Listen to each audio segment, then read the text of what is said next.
You're tuned into the Zelos podcast. I'm your host, Rocky Snyder, and this week, Cole Hergott joins me from Trinity Western University up in British Columbia in the Vancouver area of Canada. And we're going to talk all about him and the director of strength conditioning and all the sports he does. But before that, the NSCA is having their national conference this July 16th to the 19th, Kansas City, Missouri. Hope you can join me there. Just go to nsca.com to register. Also, check out my website while you're online. Continuing education workshops, in-person and online available. I've got a whole bunch of blogs and podcasts, rockysnyder.com. And then maybe join me in Chicago or Providence, Rhode Island this summer for the 3-day functional summit that PerformBetter.com puts on. Go to PerformBetter.com for more information. Also check out Setanta College. They've got Masters of Science in Applied Sports Biomechanics and Movement Science. They've got an Applied Sport and Exercise Psychology, Performance Coaching, and the one I'm about to finish, Sports Injuries and Return to Performance Management. Go to SetantaCollege.com, enter RS10 for 10% off tuition today. Hey, check out my book, Return to Center, Strength Training to Align the Body, Recover from Pain, and Achieve Optimal Performance. Follow us on Instagram at Rocky_Snyder. Click that darn subscribe button. You've been listening long enough. Now's your time to hit it and enjoy the show. Cole, welcome on to the Zealous podcast, man. I've been up to your neck of the woods in British Columbia, and got to say, you live in a beautiful part of the world, man. Welcome on. Well, thank you. I'm honored to be on, and yeah, even though I didn't create BC, thank you for complimenting where I live, because yeah, it is pretty nice. Did you grow up in that region, or did you move there? I moved here, so I'm actually originally from Saskatchewan, so right in the middle of the country where everything is flat and their sports are far and few between. But yeah, I came out here because there's a little more opportunity, and I never left because I looked at the mountains and I was like, yeah, I'm gonna just stay right here. Right on. Well, myself growing up in New England, so we had pond hockey probably about 4 months out of the year, and some winters it was a little bit more, middle, little bit less. But in Saskatchewan, man, that's like pond hockey 9 months out of the year, isn't it? Oh, at least 9 months. Yeah, yeah. It's Damn. gets pretty cold there for a long time. Summers are beautiful though. Like when you come there on a nice sunny day, it doesn't rain very often, so you know it's going to be consistently sunny. Whereas I would say BC is more beautiful when the weather's nice, but when the weather's not nice, yeah, it's not as much fun. So I imagine you grew up playing hockey amongst other sports. I did. I played pretty much everything I could. So small town Saskatchewan, everybody had to play everything. Otherwise, we couldn't form a team. And so we kind of played baseball, volleyball. We had a badminton team. We played hockey. Kind of everything we could. But yeah, hockey was my, the classic Canadian. I'm going to go to the NHL kind of thing. So I fell into that bucket, and here I am, not in the NHL. Oh, well, how far did you go? I'm curious. Just up to junior B, and then I did end up coming actually out here to Trinity to play in my first year. So at the time we played in what was called the British Columbia Intercollegiate Hockey League. So I can say I played college hockey for a year, but I wasn't I wasn't very good. And were you defenseman, or I what was was, your? yeah, Yeah. big, tall defenseman, long stick, poke check, that kind of deal. Pass the puck up off the glass and out and stay out of trouble, that kind of thing. Thanks. So what inspired you into strength conditioning? Sports, pretty much. Like I was a chunky kid growing up, and I didn't like that, and I was bullied a little bit because of it, and I wanted to find a way to not have that happen to me. And luckily, uh, training physically helped me on the aesthetic side, but also on the performance side. And so I kind of dove into that, read a bunch of stuff online, followed programs online, like the early bodybuilding.com stuff, and just fell in love with the physical changes I saw in the mirror, as well as the changes on the ice, and just the hope it kind of gave me of, I'm going to be better, I'm going to be faster, I'm going to, get this many points, I'm going to make this team. And I just fell in love with the off season pretty much, which kind of led me into deciding that this was something I wanted to do when I went to university, as far as like studying kinesiology. And then when I came out here to Trinity in my undergrad to play on the men's hockey team, I met my first strength coach, who was Andrew Hemming. And it was at that time I realized, wow, like this is actually a profession that you can do. And pretty much ever since that moment, it was like, yeah, that's what I want to be. And then here I am. So pretty cool. That is really cool. Okay, I don't think I've ever asked this question to all the guests that I've had here, but do you remember the first day walking into your gym, into the gym? Like you're saying, "Oh, I got to do this," and so what was that like? Give me an idea of the first gym. What was it called? Where did you go? What was it like? Yeah, like here at the university or like just like way back when? No, way back when, Oh, where way you back were when. that 99-pound weakling getting sand kicked in your face.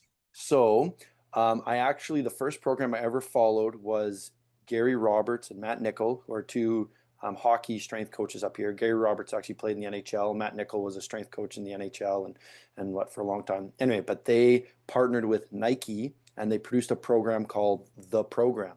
And it's funny, I actually have it here in my office because I've kept it ever since then. But it was like super basic stuff. But it's what I basically found when I Google searched, training program for hockey players, and that came up, and I followed that for a couple summers, and that was kind of my first experience. I think we had some weights at home, so my first experience wasn't even really in a weight room. It was just doing things at home. And then my small town in Saskatchewan did get a fitness center not until I was in high school, and then I remember going there with one of my buddies like every day we would go and just train whatever. And he wasn't an athlete, so he was going there and hitting chest and all this stuff all the time. And as a hockey player, I had to do legs, so I would do my squats and my deadlifts, and then I would do arms and abs and all that stuff. But luckily, early on, I knew a little bit of what was good for me. And I still remember like that fitness center still there. Whenever I go home and visit my parents, I'll get a membership for a week and kind of go back in there, and not much has changed. So the same old weights and same old smell kind of thing. But yeah, my first experience was with Gary Roberts and Matt Nickel online, and that just kind of got me hooked. That's awesome. I love that. Okay, so now here we are in the present time, and you're director of strength conditioning at Trinity. What does that involve? It involves a lot of coaching, a lot of basically talking about sports all day and just bantering back and forth with 18 to 22-year-olds who think they're smarter than I am, and so I gotta show them that they're not. But basically, my day is I'll coach. So we'll run sessions pretty much all day. So our first session usually starts at 8, and then it goes till about 5 or 6. And so I'm coaching all my sessions throughout the week. Obviously, doing admin stuff. We're doing testing with athletes. I run what I think is a pretty decent internship for our Canadian universities. So I have a group of about 10 interns that help me out throughout the year. And so obviously educating them, we'll do like professional development meetings. Yeah, it's kind of the typical strength coach stuff, just coaching, loving life, having fun, and hopefully getting athletes better along the way. Wow. Okay. Please do not take offense to this, but you appear quite young to be taking on that role with 10 interns. Either you found the fountain of youth and you're not sharing that insight with me, or man, people see inside of you and they go, "This is the guy that needs to be doing exactly what he's doing." So how did you get that position, first of all? Yeah, it was. Well, thank you for complimenting me on my pretty much lack of facial hair. That's what makes me look so young. But basically, what happened was, so I did my undergrad here at Trinity, and throughout that time, I started interning in the weight room, especially after my first season where I um, got quote unquote cut from the men's hockey team, or basically just told, hey, like we probably don't have a spot for you next year, but you could be a student intern and you could like kind of help our team that way. And so I was upset, but decided to kind of go through that door that I believe God opened up for me, and kind of walked through it. And then 3 years later, as I was graduating from my undergrad, the strength coaches at the time obviously saw the passion that I had and what I wanted to do, and said, hey, like if you really want to make this a profession, like you should go get your master's degree, get fully certified, qualified, all those things. And so I had my CSCS. I went to the University of British Columbia, so actually in Vancouver, so about an hour away, to do my master's degree. And halfway through, so I was a 2-year program. Halfway through that program, this job opened up, and so I wasn't expecting it. I wasn't really ready, but I knew this is where I wanted to be, and so I was like, I gotta throw my name in the hat and they picked me. And a lot of that, I mean, I was 25 at the time, which was quite young, and I think would have made me probably the youngest head strength coach in Canada at the time for a university. But a lot of it came down to I knew this place. I crushed my interview and my application because I had been here for 4 years, and I knew what the strength program was like, and I knew the changes that I kind of wanted to make to help it grow. And so again, they picked me, and basically as soon as I started, it was just kind of going to work with the things I wanted to change, because I didn't have to spend time getting to know the coaches and getting to know the athletes, because most of the athletes were my classmates, a year ago. So the biggest struggle I had was actually in trying to separate myself as a professional, and like, hey, you can't call me bro and buddy and make fun of me, which athletes do now, and I let them get away with, but whatever. But early on, it was like, okay, I need to separate myself as a professional, and so I spend most of my time kind of doing that, and as I kind of jokingly said early on, like proving that I know more than the athletes, because I get it. Like, once again, a year ago, we were sitting in the same kinesiology class studying together, and we probably got similar marks. And now I'm telling you, you know, what to do, and you need to listen to me. So a lot of that was just developing relationships, and yeah, and I was, yeah, very young at the time. I think we had 4 or 5 athletes that were older than I was, and that obviously, gave me some challenges as far as I mentioned, trying to establish myself. But the benefit was, people knew me. They knew the work I'd done as an intern. They knew, my heart for the school and for strength and conditioning, and the coaches knew that, who I was, at least. And so again, as much as there were challenges, it wasn't like I was starting from scratch as a 25-year-old that nobody trusted. I at least had that, my foot in the door to begin with, and then here we are 7 years later. Fantastic, Cole. I love your humility. I love the story. I really I am endeared by your passion and how you take everything that these are experiences, but they're also learning lessons and something that you can really develop your craft that much more. You mentioned that there were some things that you wanted to change within the program. Give me an idea of what we're talking.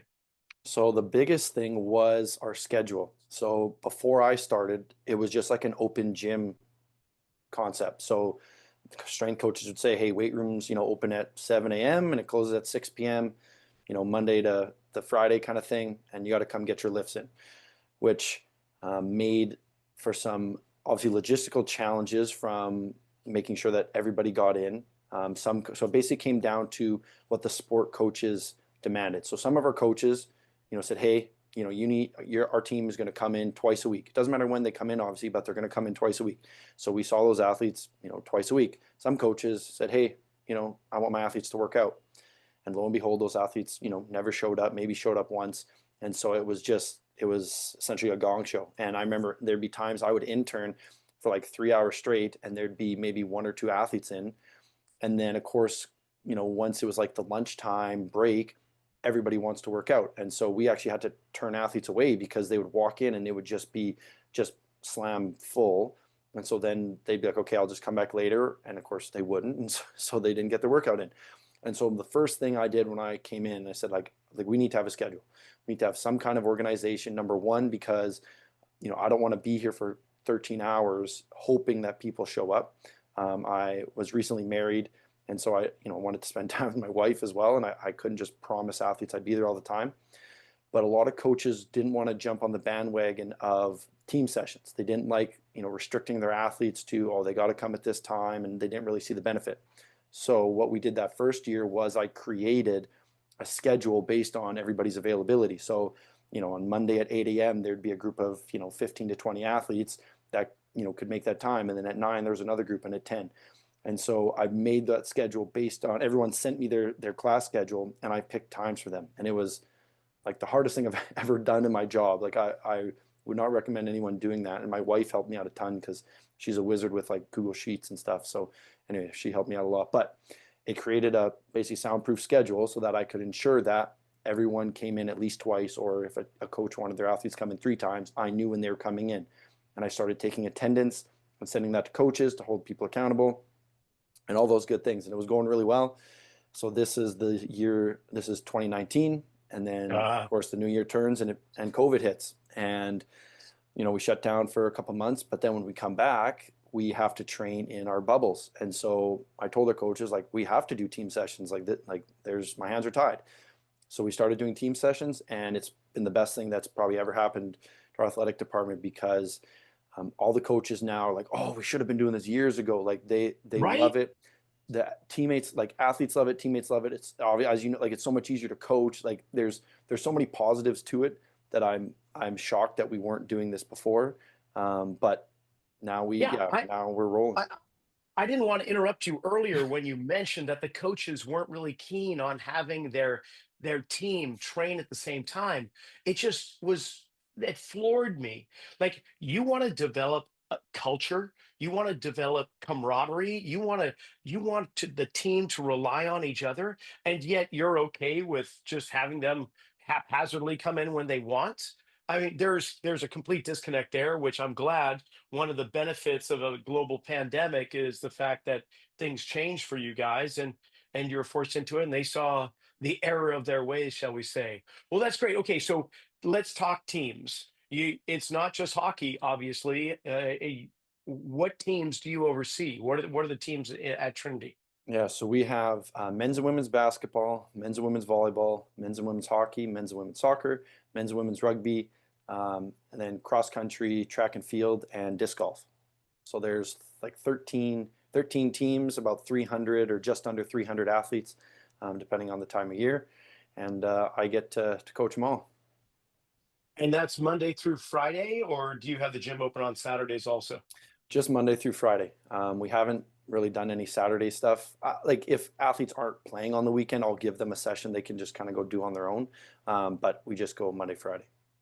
And do you cycle them in such a way where, okay, at this time of year for these preseason sports, they're coming in 3 days a week, but while they're in season or at the end of the season going into postseason, they're 2 days a week? Like, how do you manage all that? Or does it stay consistent all year round? The schedule stays consistent all year round, but my expectations will change a little bit. So, for Hmm. example, our volleyball team pretty much plays all year round, so they lift 3 times a week all year round. Our women's soccer team or soccer teams, their season goes from like August to November. So the whole spring semester, they have like spring league games, but they don't have any like Canada West game, any conference games. And so they'll lift twice a week in season.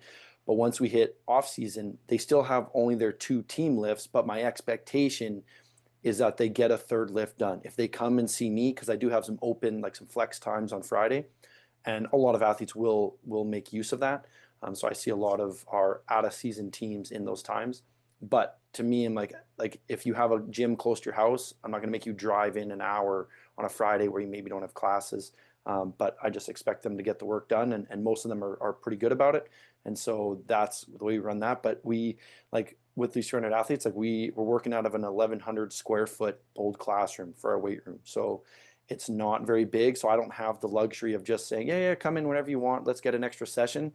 There's actually a lot of logistical implications of that. And so I have kept the schedule the same this will be the third year where I haven't really touched anything in the schedule. And that way, when athletes pick their classes, they know when their lift times are, they know to keep things consistent. And yeah, it is unfortunate that, for example, our men's soccer team lifts right after they practice in the morning, first thing in the morning in season, and that's perfect.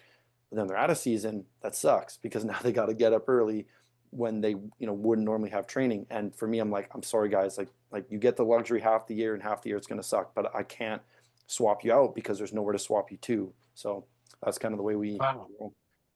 I think I counted about 12 or 13 sports Yeah, between men's and women's. Is that about right? yeah, 13 I think. Yeah. Okay. And with each of those, you've got coaching staff and you've got yourself and the training staff, and you've got the medical staff as well.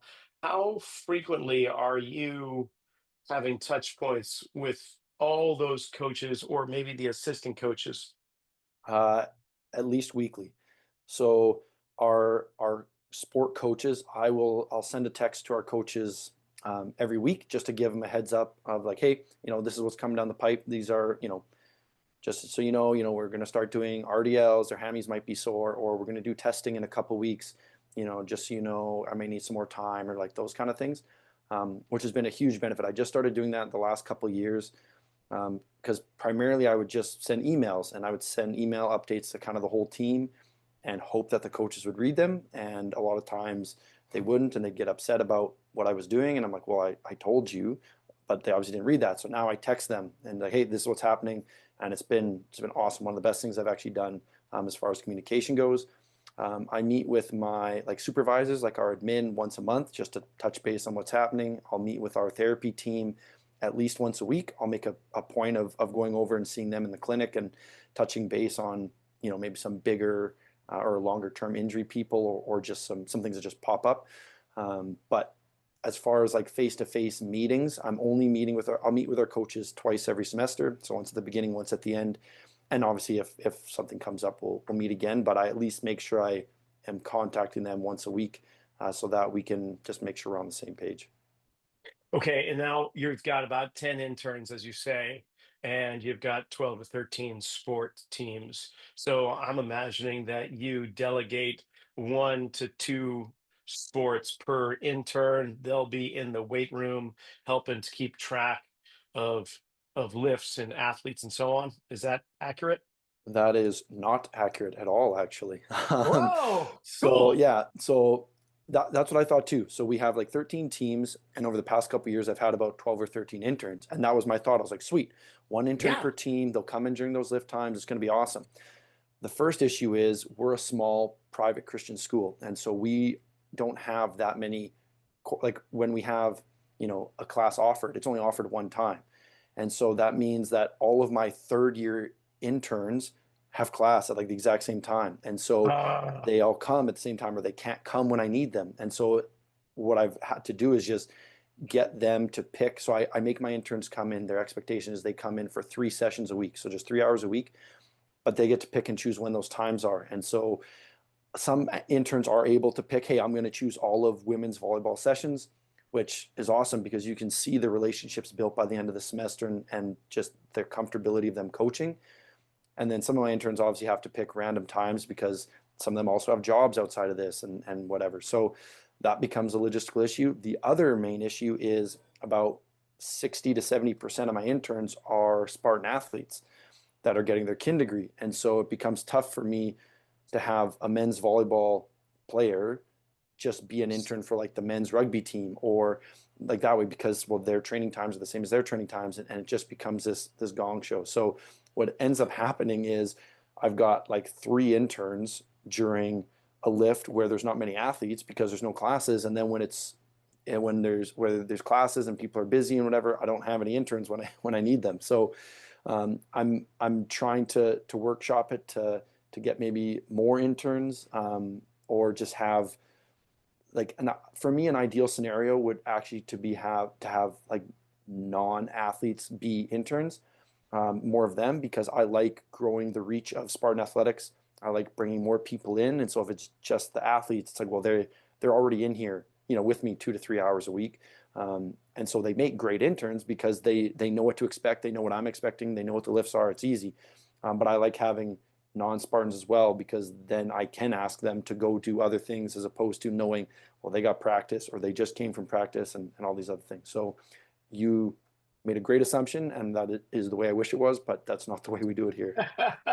No, but I completely understand with all those other elements you have to contend with, that of course it's not going to be as easy as that.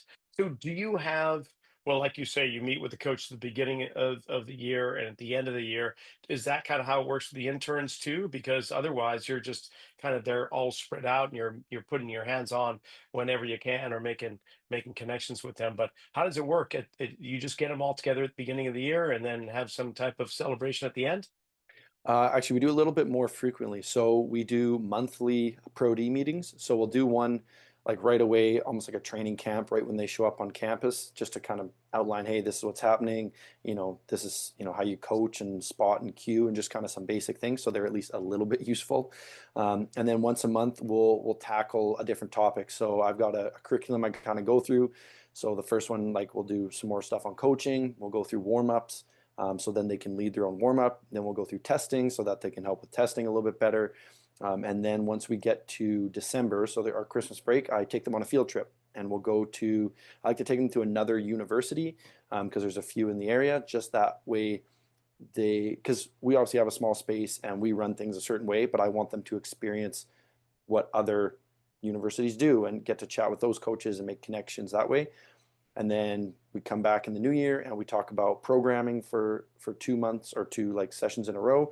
And then their task is then they have to write a program for me. And then I get to, critique it and shred it up and get some ideas from them as well, which is pretty cool.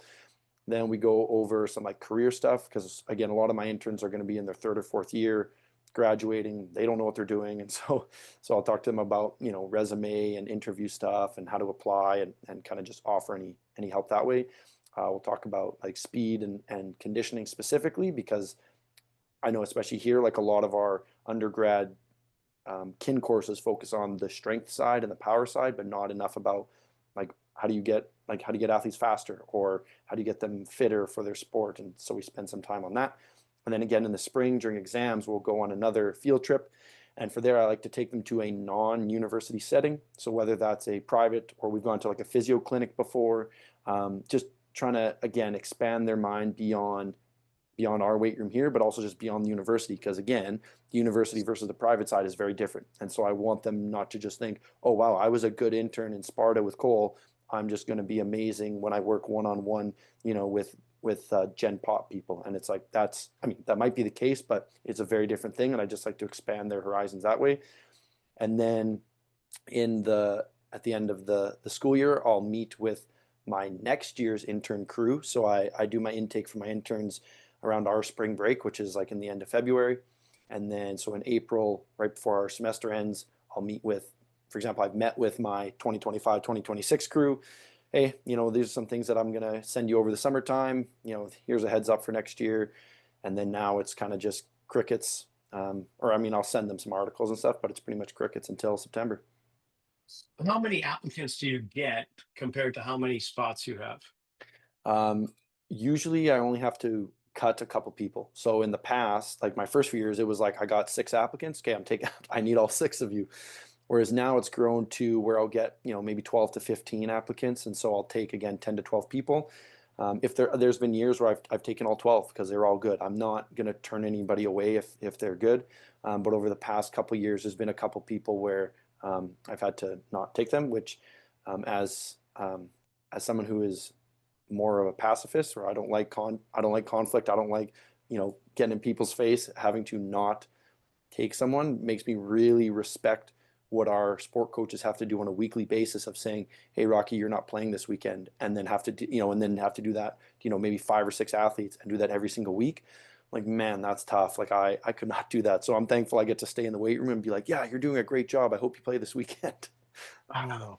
Wow. And now at the university, you're teaching. That's obvious. You're teaching so many athletes, you're teaching so many teams and the interns themselves. But from an official standpoint, are there any courses that you teach that are part of their curriculum? No, I have not dove into the academic side. That is something I've thought about, and because I do like to talk, I do like to do presentations, and the thought of doing that on a weekly basis would be like, yeah, this would be sweet. But I would rather coach, and so as I mentioned earlier, my schedule is quite full of coaching, and so if I had a gap and I was able to teach, I probably would. But to me, I'd rather be in the weight room, not have to grade papers or do midterms or those kind of things, and just still get to teach, but obviously in a different way. So I haven't dove into that yet. Yeah, there's plenty of time for that for sure, Cole. Okay, next question is this. Before we hit the record button here, you had mentioned your affinity to hockey and how you played hockey at Trinity and before.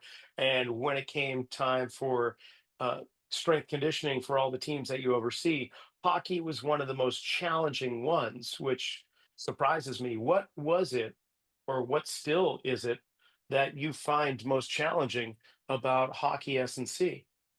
Uh, well, back then, the thing I found most challenging was just coaching my teammates. Um, again, like I knew most of the guys quite well. And so again, as I mentioned, like easy from a relationship side, but Yeah. pretty difficult, telling guys, hey, you're gonna, this session's gonna suck, like you're gonna run till you almost puke kind of thing. And they don't want to hear that from their buddy essentially. So that was a little bit of a challenge. But now I don't know what it is. I maybe it's because some of the guys don't know I played hockey and I need to, flaunt that a little bit more to gain respect. But and like they're a great group of guys and they don't like disrespect me or anything like that. But from our other freshmen, let's say, that come in, they come in when they're 17, 18. Most of them, haven't really lifted a weight or had a strength coach before. Whereas our hockey team, especially our men, have been training, like they're training to make the NHL since they were like 12 years old. So they have a guy back home that they've been training with. And I don't mean any disrespect to those trainers, but on the private side, you have to do certain things to keep your clients. You might do some more gimmicky things or some more sports Mm. specific things that here I don't necessarily do. I'm a pretty general guy. Hey, if you get, bigger, faster, stronger, you're going to become a better athlete, and that's what we want. And obviously, again, we have logistical constraints on what we can actually do when there's 20 dudes in the weight room. So the hockey guys come in with a little bit more bias towards what they like. They have a little more preconceived notions of what a strength coach is. And so if I don't fit that bill, then it's a little bit of a harder sell for them. And so that is kind of my biggest challenge with them. It's not like I have really good relationships with them. They do what I ask, but I just find that it's not the same as with other teams. And a lot of that is because they have, again, these preconceived notions of, well, how come we're not doing, this exercise, or how come we don't do that? And it's like, well, number one, I don't necessarily think that's the best option for you. But I also, again, we can't. We have 5 squat racks and there's 20, 22 of you. We have to make sure that things are kind of flowing one way. And I used to get really upset about kind of our men's hockey team and some of their lack of engagement and effort. And I had one of my colleagues make a really good point that hockey is a little bit different because if you look at our volleyball or even our basketball, like this is the next step in their journey. They are still climbing the ladder. Whereas if a men's hockey player is here, that means they didn't make it. They didn't make the NHL. And so, Mm. they get up at 7 a.m. and they go to practice, or so they go to class, they go to practice, they come to lift, and then they go home and they watch their friend play in the NHL making $5 million. And they sit there and go, well, this sucks. And so it kind of just shifted my mindset into, giving them a little more leeway, trying to really hammer home those relationships. Because like I've been there. I was a hockey player. I wanted to play in the NHL. There's guys I played with and played against that are there. And I wouldn't trade what I do now for that, but they would 100% would not want to be in school and get to make that money. So I think it's just a different mentality with hockey, men in particular, and just trying to encourage them to make the most of this time to still pursue pro opportunities, which a lot of our guys end up doing when they graduate. But it's just different. It's different than the other sports, and so that I find to be challenging, which again is unfortunate because it's like these are my guys. Like this should be a piece of cake for me, but it's not. Wow, that's really well said and very insightful in terms of the lower division players and dreams un, unaccomplished in a way. So, okay, how about this? You mentioned other sports. Which ones gave you the most uh, food for thought? Which ones made you go, okay, well, hold on now. I've been a multi-sport athlete. I've played these, and these, so I kind of get a sense of that. And rugby is just taking off your skates and putting the stick off to the side of the pitch.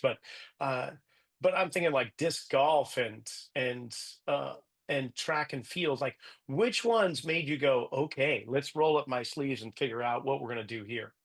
Well, early on it was rugby. I did work with rugby when I was at the University of British Columbia as a GA, and that was like my first introduction to rugby ever. And so when I came to Trinity, thankfully I had that year under my belt, and I'm still learning. Like rugby is not.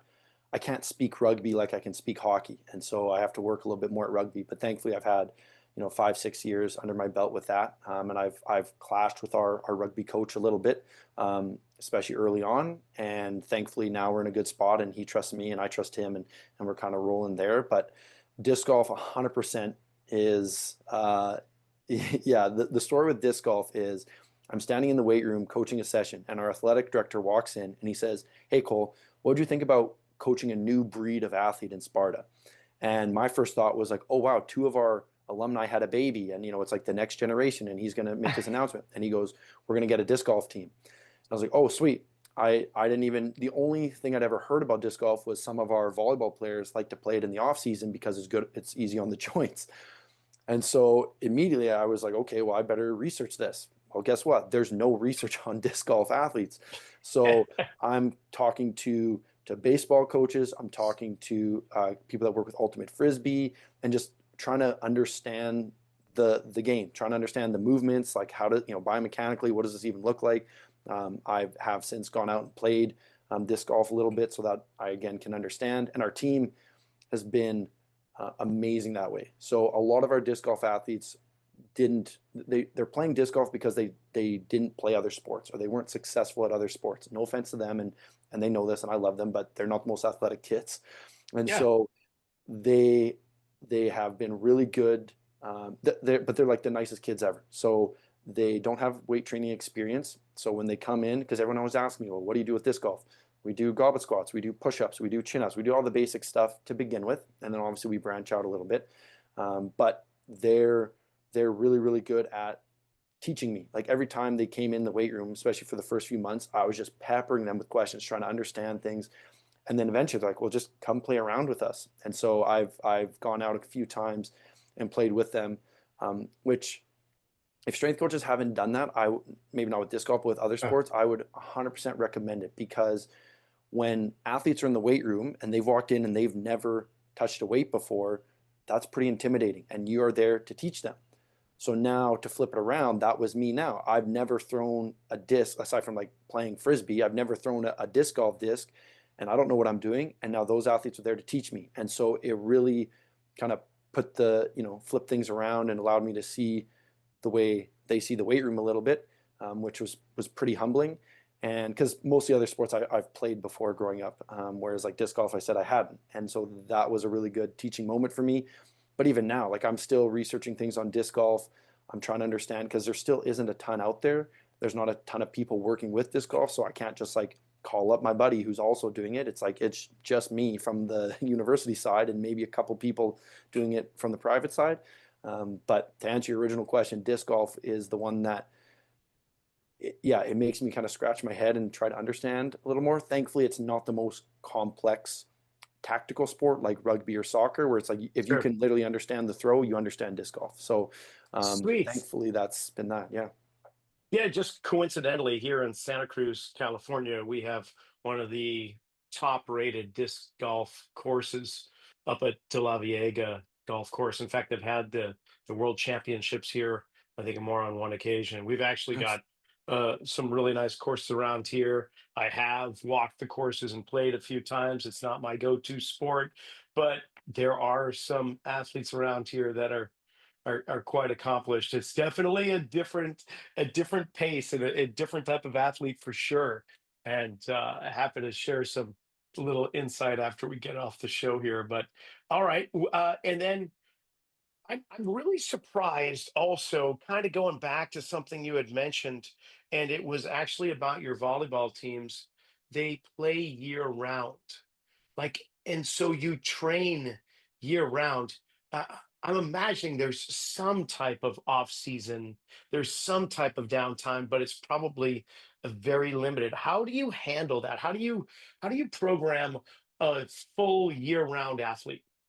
So that all depends on the sport. So, for example, our volleyball teams do get, well, they might get a long off season. So our season ends in about the end of March is when nationals are. So they should get April, May, June, July, and then kind of half of August off. So they should get almost like a 4 month off season, which is perfect. But a Not a lot of our, chance. but a lot of our volleyball players are quite good, and they will play for the national team in the summertime. And Yeah. so that starts now, so like end of May, and that goes until August. So a lot of our athletes do end up playing pretty much all year round. And the same goes for our soccer programs. As I mentioned, our soccer season goes from August to November. So nationals are in November, they get December off, but then they play, like our men will play in like a men's league, our ladies will play like some exhibition games in the spring. So then they play their spring season from January to May. And then of course the summertime is perfect time to play soccer because it's beautiful out. So there's so many soccer leagues that they also play that season. So our soccer teams will almost play 3 seasons. They'll play a fall season, a spring season, and a summer season. And that obviously does pose some challenges. So when our sports, like let's say hockey, gets a full off season, it's awesome. In season is more about just microdosing the adaptation we want. So we still lift heavy, we still lift fast, but the volume is cut down. We're just focusing on the big movements. We'll hinge, we'll squat, we'll push, we'll pull, we'll do some abs, some arms. Hey, get out of here. Save your energy for practice. Then when we hit the off season, then we're hitting a lot more volume. We're focusing on tempo a little more. I'm not worried about making them sore. So I can kind of have a little more free reign. And then when you go to one of our sports like soccer, that is pretty much in season all year round, it becomes very challenging to try to get the adaptations that we need. So when we finish a fall season and I'm going, wow, we weren't fast or strong enough, let's work on that. Well, I get about 6 weeks with them from the end of nationals to the start of their spring season. And of course, I give them a week or two break in there as well. And then that's right in the middle of Christmas and winter holidays.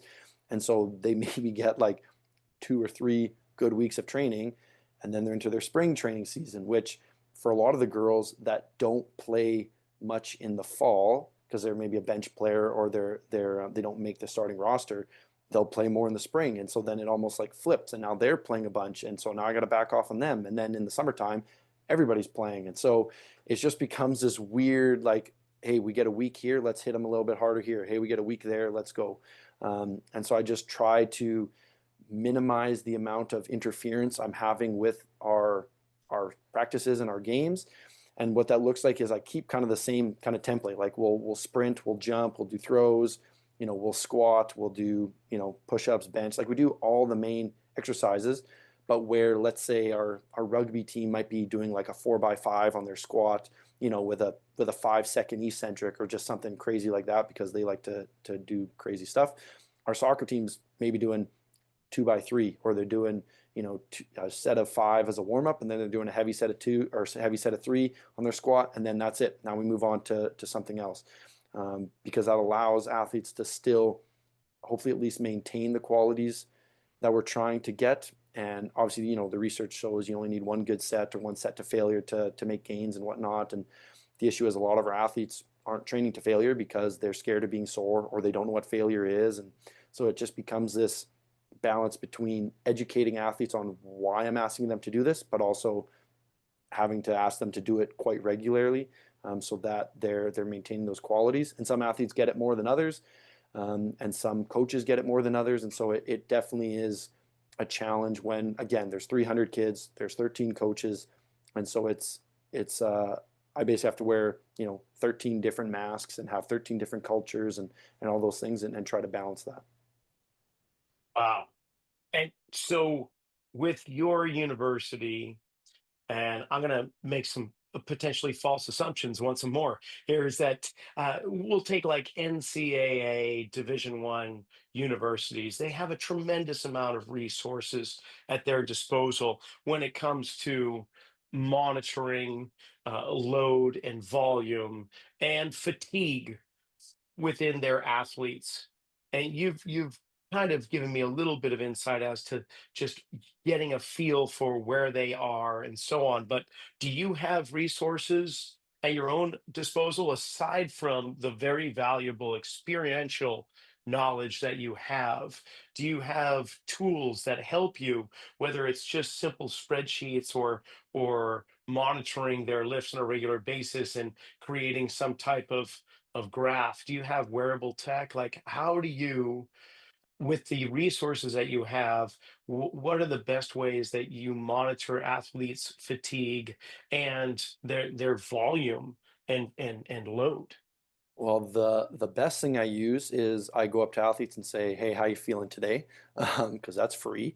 But the other things we'll use is we do have Hawk and Dynamics force plates, so we're pretty fortunate to have those. And so I get our athletes to jump on there every month, or sorry, every week, and I'll kind of look at the jumps and kind of assess, what our trends are looking like.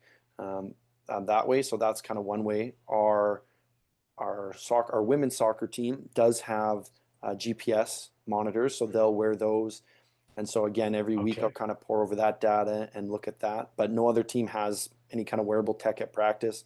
We've, with myself and our therapy team and the therapy interns, we've tried to look at like session RPE, but that kind of has fallen flat every time we've tried it. So Why? the accountability hasn't been super high in the past, and we've had kind of a changeover of our therapy staff, and so we kind of got the project going, and then the head therapist kind of left, and so it kind of just kind of sat there.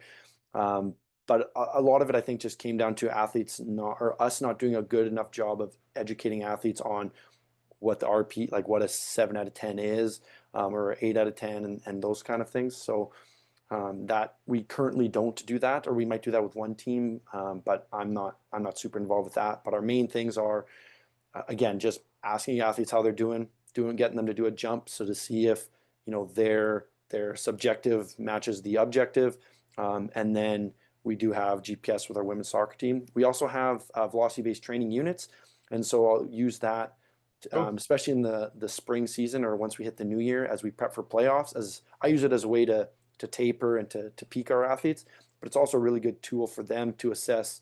Again, like if we're benching at zero point 0.5 to zero point 0.6 meters per second, and normally you can hit 225, and now you can't even do 185 at that. Maybe let's have a conversation. Maybe let's look into your sleep and those kind of things. So um, it's not. I mean, obviously, force plates are a big budget item, but for me, I don't use them as much as I should.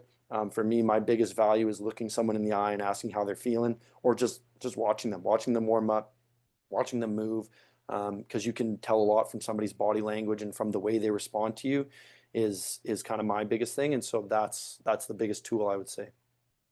I love that you don't rely too much on technology and you rely on, I will say instinct, but just gathering up as much information from so many different senses, not just what's on the screen. Cool.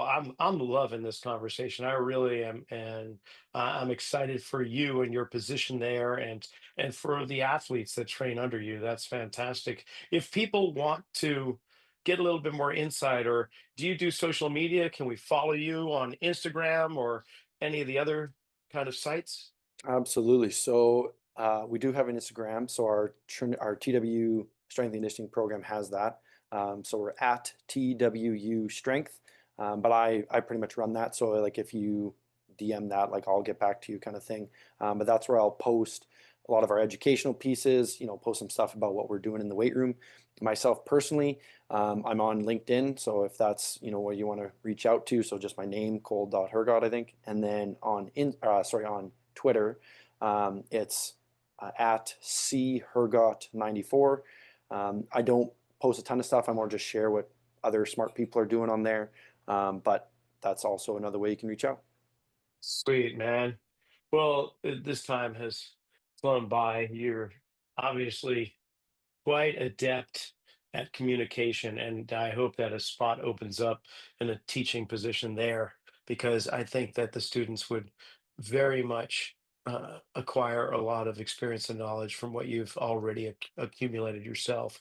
I can't thank you enough for being on. This has been fantastic. Well, thank you, Rocky. I appreciate you having me on. And yeah, I'm always happy to talk some shop with whoever wants to reach out. And that's the end to this episode. I want to thank Cole for coming on, as well as Trinity Western University for allowing this to happen. Remember, we've got the NSCA National Conference coming up July 16th to the 19th. I'll be presenting on 2 separate days, Wednesday and Thursday. Just go to nsca.com to register. I hope to see you there. Remember my website, rockysnyder.com. We've got podcasts archived. We got blogs, continuing education. You can just check out what it is I do. For more information, rockysnyder.com. Check out Perform Better's 3-day functional summits, Long Beach, California, Chicago, and Providence, Rhode Island. It's a great resource for all of you. And Satanta College. Remember, satantacollege.com is where you can go for your Master's of Science and a whole bunch of strength conditioning related topics. And we'll see you next week.